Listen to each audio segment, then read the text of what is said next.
savoir-faire ancestral dont ils sont les derniers détenteurs. La corderie Palu est la seule en France aujourd'hui.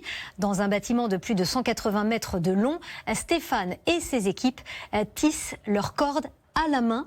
Adrien Lac est allé à leur rencontre en Corrèze.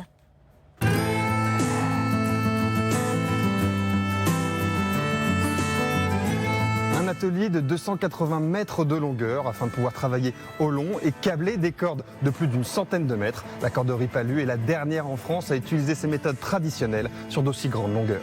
Alors ça c'est un couchoir, on a 4 taurons, 4 encoches. On met en route et c'est parti. Et après on va marcher plus ou moins vite en fonction de ce qu'on veut comme câblage. Ça vous fait cavaler un peu du coup toute la journée quand même? On fait entre 15 et 20 km par jour. Parce qu'on marche et on tire aussi des fois en même temps. C'est sportif, ouais. Et voilà. Créée en 1908, la corderie Palu était dans une situation financière compliquée. En 2018, Stéphane a repris l'affaire avec l'esprit de préserver les savoir-faire, mais aussi de moderniser la corderie. À l'époque, il n'y avait pas de matériaux synthétiques, on travaillait qu'avec des matériaux naturels. Donc ici, on reproduit vraiment ce qui se faisait à l'époque. Là, c'est les cordes à chanvre traditionnelles. Ça, c'est une corde en coton, donc c'est du coton bio. On fait de la ficelle de lin. Donc celle-ci, elle est teintée en bleu. C'est une teinture organique. Je suis passionné des vieux métiers, ça c'est sûr. Et donc effectivement, celui-ci est particulièrement extraordinaire. Il y a une vraie âme à l'intérieur ici. C'est un patrimoine qu'il faut absolument sauvegarder. On ne pouvait pas accepter que ça disparaisse.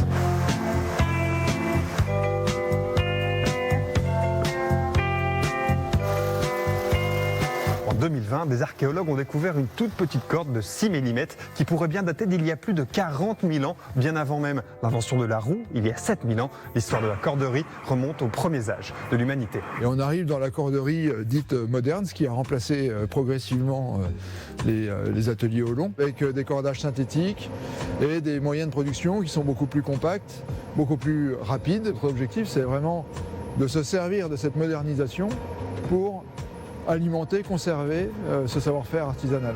Comment on fait une bobine? Alors, une pelote. Une pelote. On va recommencer. Comment on fait une pelote? Allez, on y va. Voilà, doucement. Et voilà.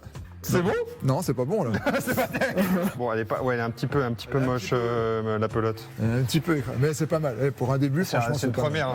C'est un métier. C'est pas mal. La corderie compte aujourd'hui 12 employés et Julien est le premier apprenti cordier depuis les années 70. La relève est en marche. Le sosie.